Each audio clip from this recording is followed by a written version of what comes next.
ஆமென். ஸ்தோத்திரம். யாவரும் சேர்ந்து மத்தேயு 14:20 வாசிக்கலாமா? மத்தேயு 14:20. எல்லாரும் சாப்பிட்டு திருப்தி அடைந்தார்கள். மீதியான துணிக்கைகளை 12 கூடை நிறைய எடுத்தார்கள். ஸ்தோத்திரம். இங்க இந்த சம்பவம் நமக்கு நல்லா தெரிந்த ஒரு சத்தியம். நமக்கு தெரியாதுன்னு சொல்ல முடியாத ஒரு சத்தியம் தான் நம்ம வாசிச்ச இந்த வேத வசனம். சண்டே கிளாஸ் பிள்ளைங்கள்ல இருந்து எல்லாருக்கும் சொல்லிக் கொடுக்குற ஒரு வசனம் 5 அப்பம் 2 மீன்கள். அப்ப இந்த வார்த்தையில ஒரு வார்த்தையை கண்பட்டது 20வது வசனத்துல திருப்தி அடைந்தார்கள். ஜனங்கள் என்ன பண்ணாங்களாம்? திருப்தி அடைந்தார்கள். அங்க வேதத்துல அந்த வார்த்தையை மாத்திரம் 4 சுவிசேஷங்களே அந்த வார்த்தையை கொடுத்திருக்கு. மத்தேயுவின் சுவிசேஷம் 14:13 முதல் 21லையும், மார்க்கு சுவிசேஷம் 6ஆம் அதிகாரம் 30 முதல் 44 வசனங்கள்லையும், லூக்காவின் சுவிசேஷம் 9ஆம் அதிகாரம் 10 முதல் 17 வசனங்கள்லையும், யோவான் எழுதின சுவிசேஷம் 6ஆம் அதிகாரம் 1 முதல் 14 வசனங்கள்லையும், இந்த 4 சுவிசேஷங்கள்லையும் இந்த 5 அப்பம் 2 மீன் என்கிற சத்தியமானது எழுதப்பட்டிருக்கிறது. ஒவ்வொரு சுவிசேஷத்திற்கும் ஒரு சில வார்த்தைகள், வரிகள் மாறும். ஆனா எல்லா சுவிசேஷத்திலையும் மாறாத ஒரே ஒரு வார்த்தை என்னவென்றால் திருப்தி அடைந்தார்கள். அப்ப இந்த முதல் நாள் நமக்கு கர்த்தர் கொடுக்கிற வார்த்தை என்னவென்றால், நம்முடைய வாழ்க்கை திருப்தி அடைய பண்ணுவார். அல்லேலூயா. நம்முடைய வாழ்க்கையை கர்த்தர் திருப்தி அடைய பண்ணுவார். எதிலிருந்து திருப்தி அடைய பண்ணுவார், எப்படி திருப்தி அடைய பண்ணுவார் என்கிறதான எல்லாவற்றையும் நாம் தொடர்ந்து என்ன பண்ண போறோம்? நாம் தியானிக்க போகிறோம். இங்க இயேசு தம்முடைய சீசர்களை கூட்டிக் கொண்டு ஒரு தனியாக யோவான் ஸ்நானகனுடையதான மரணத்தை கேள்விப்பட்டதற்கு பின்பாக இயேசு தம்முடைய சீசர்களை கூட்டிக் கொண்டு தனித்த ஒரு இடத்துல போய் நம்ம என்ன பண்ணுவோம்? நம்ம கொஞ்சம் அமருவோம். இங்க நிறைய பேர் போக்குவரத்துமா இருக்கிறாங்கன்னு சொல்லிட்டு சீஷர்களை கூட்டிக் கொண்டு ஒரு இடத்துக்கு தனியா அவர் போகிறார். அவர் போகிற இடம் எதுனா பெத்சாயிதா பட்டணத்துக்கு அருகாமையில் இருக்கிற ஒரு வனாந்திரத்துக்கு இயேசுநாதர் போறார். அங்க போகிறத ஜனங்கள் பார்த்து இயேசு போகிறாரு, அவர்கிட்ட நம்ம போனா நமக்கு அற்புத அடையாளங்கள் கிடைக்கும்னு சொல்லி அவரை தேடி ஒரு கூட்டம் போறாங்க. அப்ப போய்கிட்டு இருக்கிறப்ப இயேசுநாதர் பார்க்கிறாரு, நம்ம கிட்ட ஒரு கூட்டம் என்ன பண்ணுது, நம்மளை தேடி வருது அப்படின்ட்டு அந்த கூட்டத்தை அமர வைத்து அவர்களுக்கு தேவ ராஜ்யத்தை குறித்து பிரசங்கம் பண்ணி, அவர்களுக்கு சாப்பிடுவதற்கு ஏதாவது கொடுக்க இருக்கான்னு பார்த்தா ஒண்ணுமே இல்லைன்னு சொன்னதுக்கு அப்புறமா 5 அப்பம் 2 மீன் ஒரு சின்ன பையன் கையில இருக்குன்னு கேள்விப்பட்டு அதை கொண்டு வந்து அதை கர்த்தருடைய சமூகத்துக்கு நேராக உயர்த்தி அண்ணாந்து பார்த்து ஜெபித்து ஆசீர்வதித்து அதை கொடுக்கிறார். அது எல்லாரும் சாப்பிட்டு திருப்தி அடையத்தக்கதா இருந்தது என்று அனைத்து சுவிசேஷங்களும் நமக்கு ஒரு வார்த்தையை சொல்லுகிறது. அவர்கள் வரும் பொழுது எப்படிப்பட்டவர்களா வருகிறாங்க? வெறுமையானவர்களா வராங்க. அவங்க உள்ள இயேசுவை பார்க்க என்ட்ரியாக வரப்ப எப்படிப்பட்டவங்களா வராங்க? சோர்ந்து போனவர்களா, வெறுமையாக்கப்பட்டவர்களா, தேவைக்கும் அதிகமான தேவை உடையவர்களாய் இயேசுவை பார்க்க வந்த அவர்களுக்கு இயேசு கொடுத்த ஒரு நல்ல ஆசீர்வாதம் என்னவென்றால் திருப்தி. இன்றைக்கு சபைக்குள்ளும் சரி, சபைக்கு வெளியும் சரி, நம்முடைய வாழ்க்கையில ஒரு காரியம் இல்லை என்றால் அது நிறைவு மட்டும்தான். ஒரு நிறைவான இருதயம் நமக்கு இருக்கான்னு கேட்டா கண்டிப்பா இல்ல. இன்றைக்கு ஒரு வார்த்தை, அப்படி எந்த இருதயங்கள் நிறைவடையாமல் இருக்கிறதோ அத்தனை இருதயங்களையும் நிறைவடைய பண்ணுகிற கர்த்தர் இந்த முதல் நாளில் ஒரு வார்த்தையை கொடுக்கிறார், நான் உங்களை திருப்தியாக்குவேன். அல்லேலூயா. எந்த இருதயம் எந்த காரியத்துல நிறைவடையாம திருப்தி அடையாம, இது இன்னும் என் வாழ்க்கையில நடக்கல, இது இன்னும் என் வாழ்க்கையில நிறைவேறாம இருக்கு, நான் தொடர்ந்து ஜெபிச்சுக்கிட்டு இருக்கிறேன், கர்த்தர் என் ஜெபத்துக்கு பதில் கொடுக்காம இருக்கிறாருன்னு எந்த ஜெப குறிப்புக்கு உங்க இருதயம் போராடிக்கிட்டு இருக்குதோ அந்த ஜெப குறிப்பை திருப்தி அடைய பண்ணுகிற கர்த்தர் முதல் நாள் கொடுக்கிற வார்த்தை, நான் உங்களை திருப்தி அடைய பண்ணுவேன். அல்லேலூயா.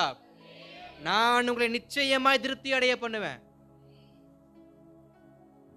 இப்போது இருக்கிறது பார்க்கிலும் 1000 மடங்கு திருப்தியான ஒரு வாழ்க்கை நான் என்ன பண்ணுவேன்? உங்களுக்கு தருவேன்.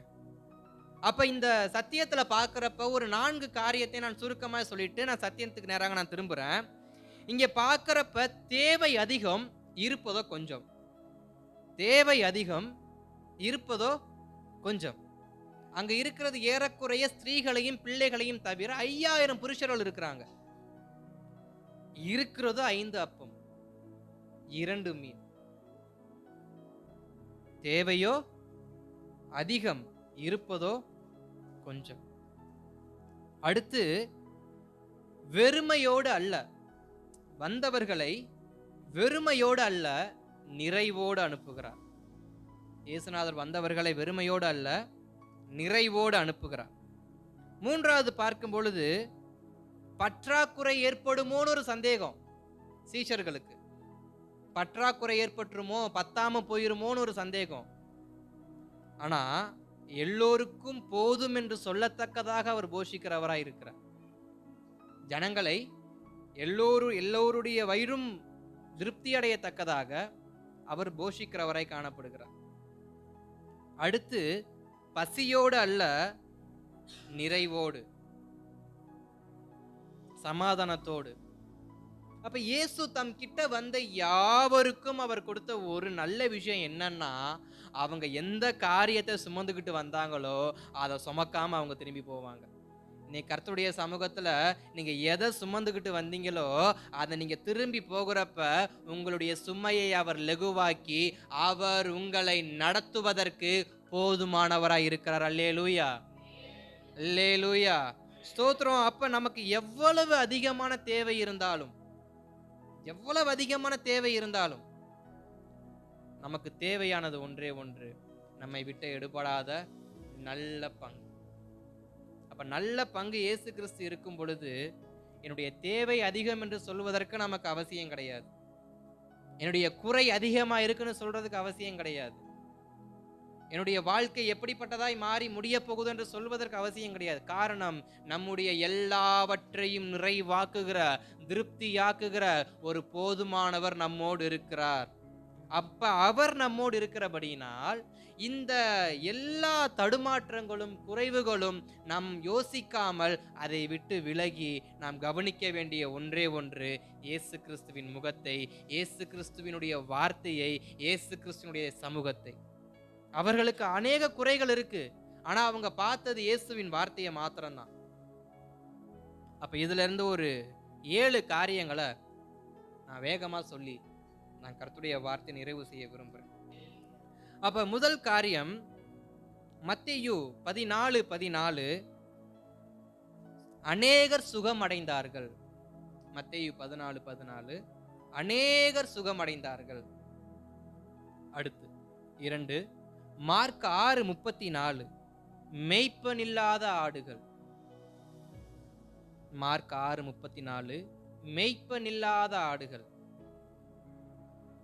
3 அதே மார்க் 6:36 ஒன்றும் இல்லாதவர்கள். மார்க் 6:36 ஒன்றும் இல்லாதவர்கள். அதே மார்க் 6:36 அனுப்பிவிடுவோம் இவர்களை, அனுப்பிவிடுவோம் இவர்களை. 5 மார்க் 6:42 லூக்கா 9:11 லூக்கா 9:11 அவர்களை ஏற்றுக்கொண்டார். லூக்கா 9:11 அவர்களை ஏற்றுக்கொண்டார். 6 அதே லூக்கா 9:11 ராஜ்யத்தை பிரசங்கித்தார், ராஜ்யத்தை பிரசங்கித்தார். கடைசியாக மார்க் 6:42 எல்லோரையும் திருப்தி அடைய செய்தார், எல்லோரையும் திருப்தி அடைய செய்தார். அப்படிங்கிற இந்த 7 வார்த்தைகள் இந்த 4 சுவிசேஷங்களையும் வாசிக்கிறப்ப நமக்கு நன்றாக தெரியும். மத்தேயு, மார்க்கு, லூக்கா, யோவான்ங்கிற இந்த 4 சுவிசேஷங்களையும் நீங்கள் தொடர்ந்து இந்த சத்தியத்தை, இந்த 5 அப்பம் 2 மீன் சத்தியத்தை நீங்க வாசிச்சீங்கன்னா அங்க ஒவ்வொரு வார்த்தையாக இது கொடுக்கப்பட்டிருக்கும். அதுல முதல் வார்த்தை தான் வாசிங்க, மத்தேயு 14:14 இயேசு வந்து திரளான ஜனங்களை கண்டு அவர்கள் மேல் மனதுருகி அவர்களில் வியாதியஸ்தர்களாய் இருந்தவர்களை சொஸ்தமாக்கினார். ஸ்தோத்திரம். இப்ப இயேசுவை தேடி வந்த அந்த கூட்டத்தில் ஒரு கூட்டத்தை இங்க பார்க்க முடியும். வியாதி உள்ள கூட்டம், பலவீனம் உள்ள கூட்டம், சரீரத்தில் பலனில்லாமல் இருக்கிறதான ஒரு கூட்டம் என்று இங்க ஒரு ஜனங்களை நம்ம பார்க்க முடியும். இவர்கள் எப்படிப்பட்டவங்களா? வியாதியஸ்தர்கள். இவர்கள் எதற்காக வந்திருக்காங்க? நாங்கள் சுகமடைய வேண்டும் என்று வந்திருக்கிறாங்க. இந்த சொஸ்தமாக்கினார் என்கிற வார்த்தைய நீங்க ஸ்தோத்திரம் கொஞ்சம் வேற பண்டைய கிரேக் மொழியில நம்ம தேடி பார்த்தோம் அப்படின்னா அதற்கு ஒரு வார்த்தையை சொல்லப்பட்டிருக்கு. சொஸ்தமாக்கினார் என்பதற்கு முழுமைப்படுத்துதல்னு ஒரு அர்த்தம். சொஸ்தமாக்கினார் என்பதற்கு முழுமைப்படுத்துதல் என்ற ஒரு வார்த்தை உண்டு. இரண்டாவது குணப்படுத்துதல் என்ற ஒரு வார்த்தை உண்டு. மூன்றாவது காப்பாற்றுவது. அடுத்து நான்காவது ஒரு வார்த்தை, ஒரு அர்த்தம் உண்டு. என்னன்னா ஆரோக்கியத்தை மீட்டெடுப்பது. இப்படிங்கிற ஒரு 4 விதமான பெயர்கள் நமக்கு கிரீக்ல நம்ம பார்க்கிறப்ப சொஸ்தமாக்கினார் என்பதற்கு கொடுக்கப்பட்டிருக்கு. அப்ப இயேசு கிறிஸ்துவ கிட்ட வந்தவர்கள் எப்படிப்பட்டவங்களா இருக்கிறாங்க? ஒரு முழுமை அடையாதவர்களா இருக்கிறாங்க. என்ன முழுமை? அவர்களுக்குள் ஒரு பலவீனம். அந்த பலவீனம் அவர்களை முழுமை அடையாமல் இன்னும் குறைவுள்ளவர்களாகவே அவர்களை வைத்திருக்கிறது. அப்ப குறை உள்ளவர்களை இயேசு கிறிஸ்து எப்படிப்பட்டவர்களாய் மாற்றுகிறார்? முழுமை அடைந்தவர்களாய். இந்த 21 நாள் உபவாச ஜெபத்திற்கு வந்திருக்கவங்களுக்கு ஒரு வார்த்தையை நான் சொல்ல விரும்புறேன்.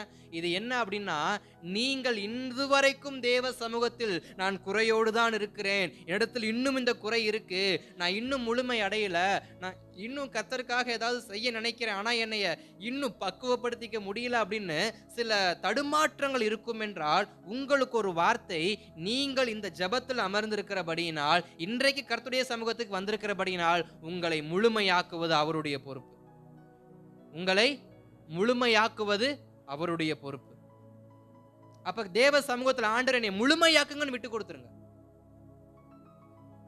என்னுடைய ஆரோக்கியத்தை நான் மீட்டெடுக்க எனக்கு உதவி செய்யுங்க. இப்ப இன்றைக்கு அநேகர் சொன்னீங்க, கடந்த நாட்கள் நம்ம கேட்டிருக்கிறோம், சபையில் அநேகர் பலவீனமா இருக்கிறாங்க அப்படின்னு.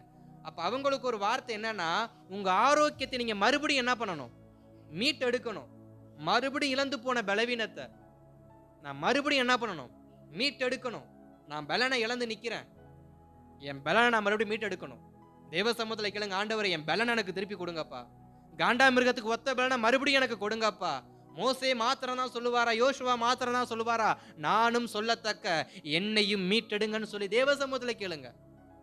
இந்த மறுரூபம் என்பது நம்முடைய சரீரத்தை நாம் மறுபடியும் மீட்டெடுக்க வேண்டியதா இருக்கணும். எதுல இருந்து? பலவீனத்திலிருந்து. நம் சரீரம் எதுலெல்லாம் விழுந்து கிடக்குதோ, பலவீனமா இருக்கலாம், ஆசைகளா இருக்கலாம், இச்சைகளா இருக்கலாம், எதுல வேணா இருதயம் விழுந்து கிடக்கட்டும், சரீரம் விழுந்து கிடக்கட்டும். இந்த முதல் நாள் வார்த்தை, மீட்டெடுக்க தேவ சமூகத்தை நோக்குங்க. நான் மீட்டெடுக்கணும் ஆண்டவரே, நான் மீட்டெடுக்க விரும்புறேன். இன்னொரு வார்த்தை கொடுக்கப்பட்டிருக்கும், என்ன அப்படின்னா உடனடியாய் குணப்படுத்துதல். உடனடியா குணப்படுத்துதல். நம்மள அநேகர் நம்ம கேட்போம், இப்பவே நடக்கணும். என்ன நடக்கணும்? இப்பவே நடக்கணும், இன்னைக்கே நடக்கணும். நிச்சயமா நடக்கும். ஏன்னா இயேசுவை தேடி வந்தவர்களை இயேசு நீ போயிட்டு நாளைக்கு வான்னு என்ன பண்ணல, அனுப்பல. வந்த அன்னைக்கே அந்த நிமிஷமே சொஸ்தமாக்கி தான் என்ன பண்ணார். அப்போ சொஸ்தமாக்கி என்பதற்கு ஒரு வார்த்தை என்னன்னா, உடனடியா அவர் குணப்படுத்துவார். நீங்க நல்ல ஆழமா விசுவாசிக்க வேண்டிய ஒரு வார்த்தை, நிச்சயமாய் நான் குணமாக்கப்படுவேன், நிச்சயமாய் நான் சொஸ்தமாக்கப்படுவேன். நான் வியாதியோடு வந்திருந்தாலும், நான் பலவீனத்தோடு தேவ சமூகத்துக்கு வந்திருந்தாலும், என்னை சொஸ்தப்படுத்த, என்னை மீட்டெடுக்க, என்னை உடனடியாய் குணப்படுத்த என் தெய்வம் எனக்காக என்ன பண்றாரு? இந்த கடலோரத்தில் காத்து கொண்டிருக்கிறார். நான் விரைந்து போவேன் என்றால், நான் விரைந்து தீவிரித்து போவேன் என்றால், அவர் என்னை குணமாக்க உண்மை உள்ளவரா இருக்கிறார், அவர் என்னை மீட்டெடுக்க உண்மை உள்ளவரா இருக்கிறார். இன்னொரு வார்த்தை சொல்லப்பட்டிருக்கிறது, மறுசீரமைப்பு. இது எல்லாருக்கும் தேவையான ஒரு வார்த்தை, மறுசீரமைப்பு. சொஸ்தமாக்கினார் என்றால் மறுசீரமைப்பு. இந்த உலகத்துல எத்தனையோ கண்டுபிடிப்புகள் நம்மளுடைய கரத்துல இருக்கு. இந்த மைக்கா இருக்கட்டும், போனா இருக்கட்டும், லைட்டா இருக்கட்டும், எல்லாமே கண்டுபிடிக்கப்பட்டதான ஒரு பொருள்.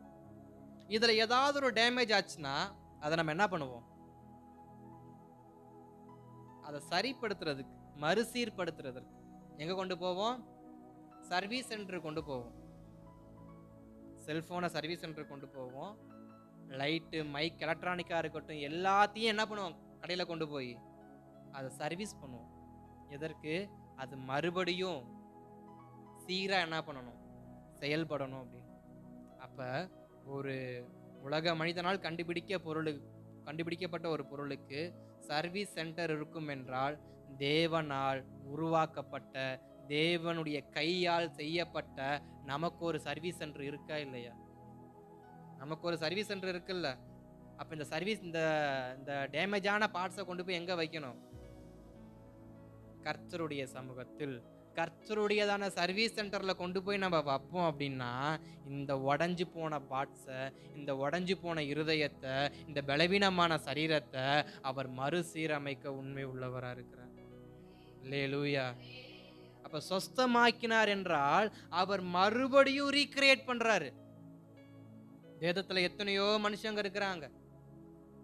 38 வருஷமா இருந்த மனுஷனும் இருக்கிறான், 12 வருஷமா இருந்த மனுஷனும் இருக்கிறான், 18 வருஷம் மனுஷனும் இருக்கிறான், பிறவி மனுஷனும் இருக்கிறான்.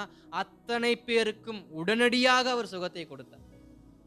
உடனடியாக அவன் சரீரத்தை மறுரூபமாக்கினார்.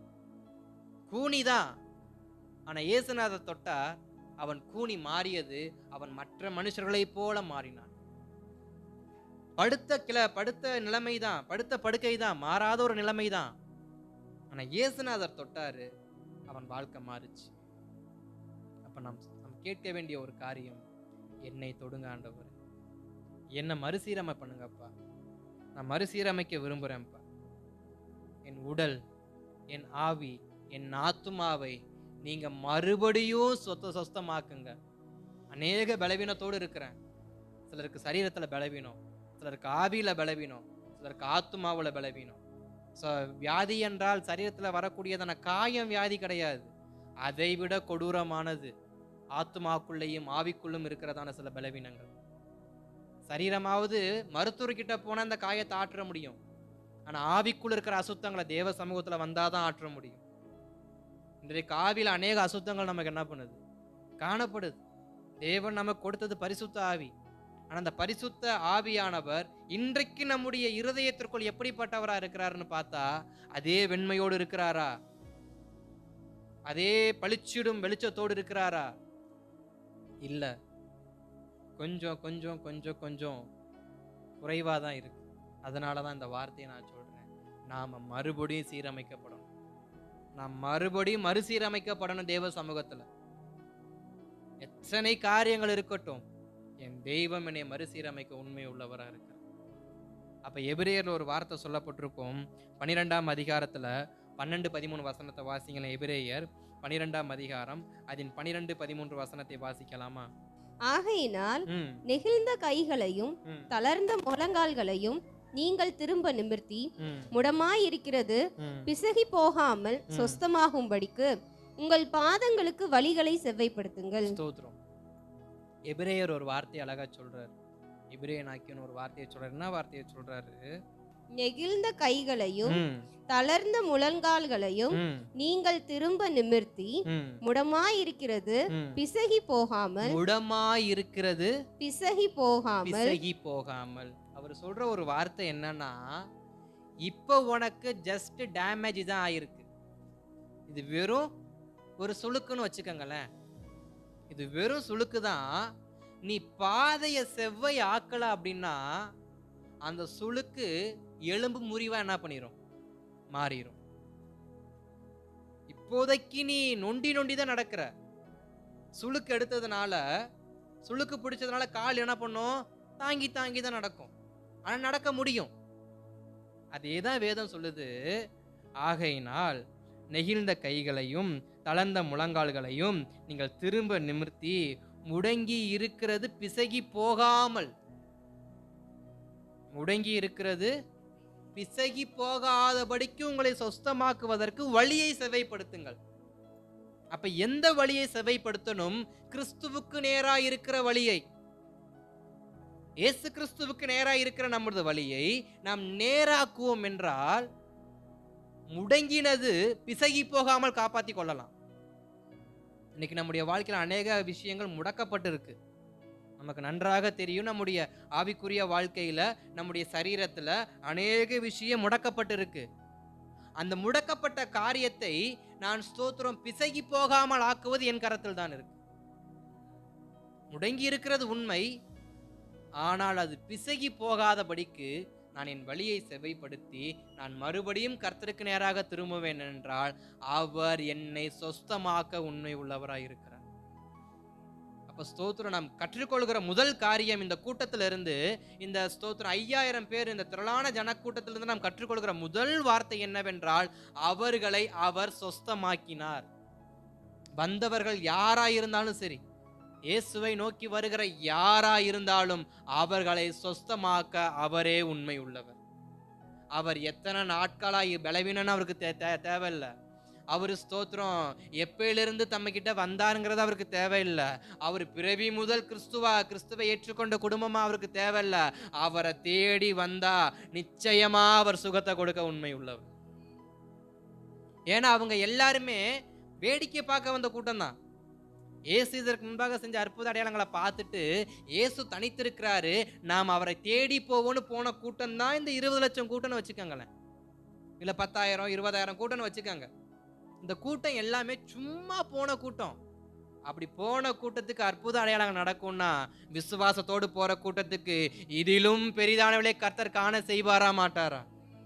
சும்மா பார்க்க போனவங்களுக்கே அற்புத சுகம்னா, விசுவாசத்தோடு தேவ சமூகத்துல பொருத்தனையோடு உபவாசித்து ஜெபிக்கிற நமக்கும் நம்முடைய சபைக்கும் அவர் தீவிரமான ஒரு சுகத்தை கொடுக்க, தீவிரமான ஒரு அனுகூலத்தை கொடுக்க அவர் உண்மை உள்ளவராக இன்றைக்கும் நம் மத்தியில் அவர் உலாவிக் கொண்டிருக்கிறார்.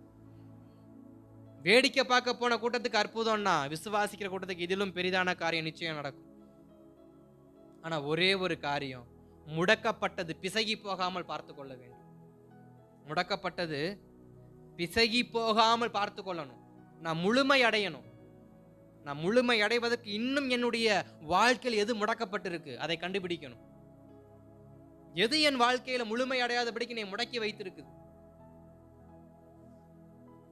38 வருஷமாய் அந்த ஸ்தோத்திரம் பெதஸ்தா குளத்துல அந்த மனுஷன் ஸ்தோத்திரம் முடக்கப்பட்டிருக்க காரணம் என்ன? அவன் வியாதி. அவன் வியாதி அவனை 38 வருஷமாய் பெதஸ்தா குளத்திலே முடக்கி வைத்திருக்கு.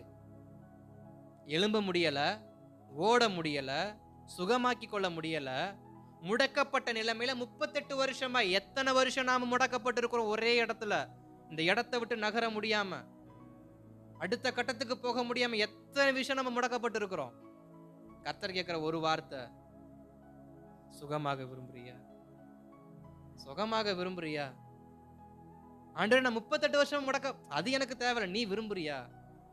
உனக்கு சுகம் வேணுமா? நீ எத்தனை வருஷமா முடக்கப்பட்ட எனக்கு அவசியம் கிடையாது. நீ எத்தனை வருஷமா அடைக்கப்பட்டிருக்கிற வாழ்க்கையை வாழ்றது எனக்கு அவசியம் கிடையாது. ஏன்னா இன்றைக்கு ரொம்ப பலவீனம் முத்திருச்சுன்னா ஒரு கட்டத்துக்கு மேல அவங்களே தனிமைப்படுத்திக்குவாங்க. இன்றைக்கு நம்முடைய தேசத்துல சில இப்படிப்பட்ட கொடிய பலவீனங்கள் இருக்கு. அந்த பலவீனம் தான் தனியா தட்டு, தனியா டம்ளரு, அவங்களுக்கே தனியா சாப்பாடு பொங்குவாங்க, அவங்களுக்குன்னு தனியா ஒரு பாத்திரத்தை ஒதுக்கிடுவாங்க. இதெல்லாம் என்ன அர்த்தம்? நீ வேற எதையும் என்ன பண்ணக்கூடாது, தொடக்கூடாது. அந்த தட்டில் தான் சாப்பிடணும், அந்த டம்ளர்ல தான் தண்ணி குடிக்கணும், அந்த பாத்திரத்துல தான், அந்த பாயில தான், அந்த போர்வையில தான், எல்லாம் உனக்கு அது மட்டும்தான். அந்த ரூமை விட்டு நீ என்ன பண்ணக்கூடாது. இதெல்லாம் என்ன விஷயம்? முடக்கப்படுகிறது. அப்ப பலவீனம் ஒருத்தரை தனிமைப்படுத்துது. பலவீனம் ஒருத்தரை தனிமைப்படுத்தி முடக்கி உட்கார வச்சிருது. அப்படி முடக்கப்பட்ட ஒரு வாழ்க்கையை தேடிதான் கர்த்தர் வந்தார். ஆனா அந்த வாழ்க்கை 38 வருஷமா முடக்கப்பட்டு இருந்துச்சு. அந்த கேட்ட ஒரே ஒரு கேள்வி, சுகமாக நீ விரும்புறியா? நீ சுகமாக விரும்புறனா சொல்லு, இப்பவே நீ உன்னை எழும்ப வைக்கிறேன். இந்த முடக்கத்திலிருந்து நான் இப்பவே எழும்ப வைக்கிறேன். நாம விரும்புவோன்னு சொன்னா நம்முடைய முடக்கத்தை அவர் ஸ்தோத்திரம் நிமிர்த்தி நம்மை முழுமையாக்க அவர் இன்றைக்கும் காத்து கொண்டிருக்கிறார். லேலூயா, லேலூயா. நாம் கேட்கிற ஒரே ஒரு காரியம், ஆண்டவரே, நான் முழுமை அடைய வேண்டும். என்னுடைய முடக்கம் மாறணும். நான் முடக்கப்பட்ட முடக்கம் மாறணும். எத்தனை வருஷமோ அது நமக்கு தேவையில்லை. ஆனா கேட்கணும், நான் விரும்புறேன் ஆண்டவரே, நான் மாற விரும்புறேன்ப்பா, என்னைய மாத்துங்கன்னு கேளுங்க. நிச்சயமாய் இந்த நாட்கள் முடிவதற்குள் நம்மை அவர் முழுமை அடைய பண்ணி, நம்மை அவர் எழும்பி நிற்க வைத்து, நம்மை அவர் மகிமைப்படுத்துவாரே தவிர தேடி வந்தவர்களை வெறுமையை அனுப்ப அவர் ஒருபோதும் சித்தமுள்ளவராய் இருந்ததில்லை. அதுதான் திருப்தியாய் அனுப்புகிறவர், மறுரூபமாக்கி அனுப்புகிறவர். இந்த நாட்கள் முடிகிறதுக்குள்ள நம்ம கேட்கிறது, என்னுடைய முடக்கம் மறுரூபமாக்கப்படணும், என்னுடைய முடக்கம் மறுரூபமாக்கப்படணும். இரண்டாவது மார்க் 6:34 வாசிக்கலாமா? மேய்ப்பன் இல்லாத ஆடுகள். இயேசு கரையில் வந்து ம். அநேக ஜனங்களை கண்டு அவர்கள் மேய்ப்பனில்லாத ஆடுகளைப் போல் இருந்தபடியால் அவர்கள் மேல் மனதுருகி அநேக காரியங்களை அவர்களுக்கு உபதேசிக்க தொடங்கினார். ஸ்தோத்திரம். அதே கூட்டம் தான். அந்த கூட்டத்தை பார்த்தோன்னே இயேசுநாதர் சொல்ற ஒரு வார்த்தை என்னன்னா, இது மேய்ப்பன் இல்லாத ஆடுகள். இயேசு கரையில் வந்து அநேக ஜனங்களை கண்டு அவர்கள் மேய்ப்பனில்லாத ஆடுகளை போல் இருந்தபடியினால். மேய்ப்பனில்லாத ஆடு. மேய்ப்பனில்லாத ஆடு அப்படின்னா ஸ்தோத்திரம், வழிகாட்டுதல் இல்லாத ஆடுன்னு அர்த்தம். வழிகாட்டுதல் இல்லாத ஒரு ஆடு. இந்த கூட்டத்துக்கு தலைவன்னு சொல்லிக்க யாரும் கிடையாது. இந்த கூட்டத்தை சரியான பாதையில நடத்துறதற்கு யாரும் கிடையாது. இந்த கூட்டத்துக்கு நல்ல வழியை சொல்லி கொடுக்க யாரும் கிடையாது. இந்த கூட்டத்துக்கு தப்பு எது சரி எதுன்னு எடுத்து சொல்ல யாரும் கிடையாது. இந்த கூட்டத்துக்கு எது பரிசுத்தம் எது பாவம் என்று பிரித்து காட்ட யாரும் கிடையாது. இந்த கூட்டத்துக்கு சத்தியம் எது, தீர்க்க தரிசனம் எது, பொய்யான தீர்க்க தரிசனம் எது, வாக்குத்தத்தம் எது, ஒரு மனிதனுடைய வாக்கு எது, அப்படி என்று பிரித்து பார்க்க தெரியல. காரணம், வழிகாட்ட ஆள் இல்லாதால. மெய்ப்பன் இல்லாத ஆடு. மெய்ப்பன் இல்லாத ஆடு. இந்த மெய்ப்பன் இல்லாத ஆடு இவங்க எப்படிப்பட்டவங்களா இருப்பாங்களாம், இவர்கிட்ட கிட்ட யாருமே அக்கறை என்ன பண்ண மாட்டாங்க, காமிச்சிக்க மாட்டாங்க. உதாரணத்துக்கு சொல்லணும்னா, ஒரு குழந்தை தன் தகப்பன் தாயோடு இருக்கிற அரவணைப்புக்கும் தகப்பன் தாய் இல்லாமல் வளருவதற்கும் எவ்வளவு வித்தியாசம் இருக்கு. ஒரு குழந்தைக்கு பெற்ற தாய் தகப்பனுடைய அரவணைப்பில் அந்த குழந்தை வளருவதற்கும் அரவணைப்பு இல்லாமல் ஒரு குழந்தை வளருவதற்கும் எவ்வளவோ வித்தியாசங்கள் இருக்கு. அந்த குழந்தைக்கு அழுதா ஆறுதல் சொல்ல யாரும் கிடையாது. அடம் பிடிச்சா வாங்கி கொடுக்க யாரும் கிடையாது. பலவீனமா இருந்தா மருத்துவமனை கூட்டு போக யாரும் கிடையாது. ஆனா அந்த குழந்தையை விசாரிக்க யாரும் இல்ல. அந்த குழந்தைகிட்ட அக்கறை செலுத்த யாரும் கிடையாது. அந்த குழந்தைகிட்ட உட்காந்து பேசுறதுக்கு யாரும் கிடையாது. அந்த குழந்தை எப்படிப்பட்ட குழந்தையா இருக்கா? கைவிடப்பட்ட குழந்தையா இருக்கு. சொல்ல போனா ஆதரவற்ற குழந்தை, வழிகாட்டுதல் இல்லாத குழந்தை. அந்த கூட்டத்தை பார்த்து தான் சொல்றாரு கர்த்தர், இது பாவம், மெய்ப்பன் இல்லாத ஆடுகள். இந்த மெய்ப்பன் இல்லாத கூட்டத்துக்கு நானே மெய்ப்பனா இருந்து என்ன பண்ண போறேன், நடத்த போறேன். அதை தான் சொல்லுவாரு யோவான் எழுதின சுவிசேஷம் 10:14 சொல்லுவாரு, நானே நல்ல மெய்ப்பன். இந்த மெய்ப்பன் ஆடுகளின் சத்தத்தை அறிந்திருக்கிறார். நம்முடைய சத்தத்தை யாரு கேட்கிறாங்களோ கேட்கலையோ, நமக்கு யார் ஆறுதல் சொல்றாங்களோ சொல்லலையோ, நமக்கு யார் வழி காட்டுறாங்களோ இல்லையோ, இதுவே வழி என்று சொல்லி நம்மை நடத்துவதற்கு நம்முடைய நல்ல மெய்ப்பராகிய இயேசு கிறிஸ்து நம்மோடு இருக்கிறார் என்பதை யாரும் மறந்துட வேணாம். எனக்கு வழிகாட்ட யாருமே இல்லை. நான் மெய்ப்பன் இல்லாதவனா இருக்கிறேன், வழிகாட்ட ஆள் இல்லாதவனா இருக்கிறேன், நான் ஆதரவற்றவனா இருக்கிறேன், என்னைய கவனிக்க யாரும் இல்லை, என்னைய விசாரிக்க யாரும் இல்லை, என்கிட்ட பேச யாரும் இல்லை அப்படின்னு எவ்வளவு காரியங்கள் உங்கள் இருதயத்தில் இருந்தாலும் உங்களுக்கு ஒரு வார்த்தை, நல்ல மெய்ப்பனாகிய இயேசு உங்கள் சத்தத்தை கேட்க அவர் உண்மை உள்ளவராக இருக்கிறார். ஏன்னா வேதம் சொல்லுகிறது, நல்ல மெய்ப்பன் தன் ஆடுகளின் சத்தத்தை அறிந்திருக்கிறார். நம்முடைய ஒவ்வொருடைய சத்தத்தை, அந்த கூட்டத்தில் மெய்ப்பன் இல்லாத ஒரு ஆட்டுக்கூட்டம் இருக்கு, அந்த ஆட்டுக்கூட்டத்தை போஷிக்க யாரும் இல்லை, அந்த ஆட்டுக்கூட்டத்தை பராமரிக்க யாரும் இல்லை என்று அவர் தெரிந்திருந்தபடியினால் அந்த கூட்டத்தை பார்த்து, வாருங்கள் என்னிடத்தில் வாருங்கள், நான் உங்களுக்கு இளைப்பாறுதல் தரேன்னு சொல்லி அந்த கூட்டத்தை எல்லாம் தம்மோடு அவர் சேர்த்து கொண்டார். அப்ப நமக்கும் ஒரு வார்த்தை உண்டு. நம்ம சொல்ற ஒரு வார்த்தை, என்னையெல்லாம் யாரு கவனிக்கிறா, என்னையெல்லாம் கவனிக்க யாரு இருக்கா, என்னையெல்லாம் பேச யாரு இருக்கா, என்கிட்ட எல்லாம் உட்காந்து என்கிட்ட வந்து நல்லா இருக்கியான்னு கேட்க கூட என்ன பண்ணல, யாருமே இல்லைன்னு நினைக்கிற நேரங்கள்லாம் உண்டு, நான் நினைச்ச நேரங்கள்லாம் உண்டு. ஆனா எல்லோருக்கும் ஒரே வார்த்தை, நீ எவ்வளவு வருத்தப்பட்டாலும் உனக்கு ஒரு வார்த்தையை கொடுக்கிறேன், நானே உனக்கு இன்னையிலிருந்து நல்ல மெய்ப்பரா இருந்து நீ நடக்க வேண்டிய வழியை உனக்கு காண்பித்து உண்மையில் என் கண்ணை வைத்து உனக்கு ஆலோசனையை நான் சொல்லி உன்னைய புல்லுள்ள இடங்களில் மேய்த்து அம்மந்த தண்ணீர் அண்டையில மேய்த்து சத்துருக்களுக்கு முன்பாக ஒரு பந்தியை ஆயத்தப்படுத்தி உன் தலையை எண்ணெயால் அபிஷேகம் பண்ணி நானே உனக்கு நல்ல நல்ல மேய்ப்பன் என்பதை வர நாட்கள்ல உன் கண்கள் காண நான் உன்னை நடத்துவது நிச்சயம். அல்லேலூயா. அவர் நமக்கு மெய்ப்பராய் இருந்தால், கர்த்தர் நமக்கு நல்ல மெய்ப்பராய் இருந்தா, நம்மை நடத்துகிற காரியங்கள் ஆச்சரியமா இருக்கும். அது ஆச்சரியமா இருக்கும். மற்றவங்க கண்களுக்கு எப்படியோ நம்முடைய கண்களுக்கு அது ஆச்சரியமா இருக்கும். அப்படி நடத்துவார் நம்முடைய கர்த்தர். அதனாலதான் இந்த மெய்ப்பன் இல்லாத ஆடுகளை பார்த்து நானே உங்களுக்கு மெய்ப்பனா இருக்கிறேன்னு சொன்னார். இன்னைக்கு நமக்கும் அதேதான். கண்ணீர் சிந்திருக்கலாம். எனக்காக யார் இருக்கா, எனக்காக யார் இருக்கா, எனக்காக யார் இருக்கிறான். அவர்களுக்கு தான் வார்த்தை, உனக்காக நான் இருக்கேன், நான் இருக்கேன், வழியும் சத்தியம் ஜீவனுமாகிய நான் இருக்கேன், உன் பாதைக்கு தீபமா நான் இருக்கிறேன், உனக்கு பாதை காட்ட யாரும் இல்லை, நீ கவலைப்படாத, உன் பாதையை காட்ட, உன் பாதைக்கு வெளிச்சமாய், பாதைக்கு தீபமாய், வெளிச்சமாய் நான் உன் கூட என்ன பண்றேன், இருக்கிறேன். ஏன்னா ஸ்தோத்திரம், எல்லாரும் யாரு கைவிடப்பட கூட்டத்துல போவாங்கன்னா, ஆதரவற்றவர்கள் கைவிடப்பட்ட கூட்டத்துல என்ன பண்ணுவாங்க, போவாங்க. யோசேப்புடைய வாழ்க்கையும் கைவிடப்பட்ட வாழ்க்கையே தான் இருந்துச்சு. எல்லோரும் கைவிட்டாங்க. விசாரிக்க யாரும் இல்ல, நலம் விசாரிக்க, அவனுக்கு வஸ்திரம் வாங்கி கொடுக்க, அவனுக்கு வஸ்திரம் உடுத்து வித்து விட யாருமே இல்ல. அந்நிய தேசத்துல விற்கப்பட்டான், கைவிடப்பட்ட நிலைமையில இருந்தான்.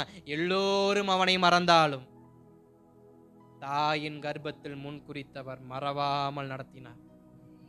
நம்முடைய வாழ்க்கையிலையும் நம்மை முன் குறித்தவர் நம்மை மறவாமல் நடத்துவதற்கு அவர் உண்மை உள்ளவர்.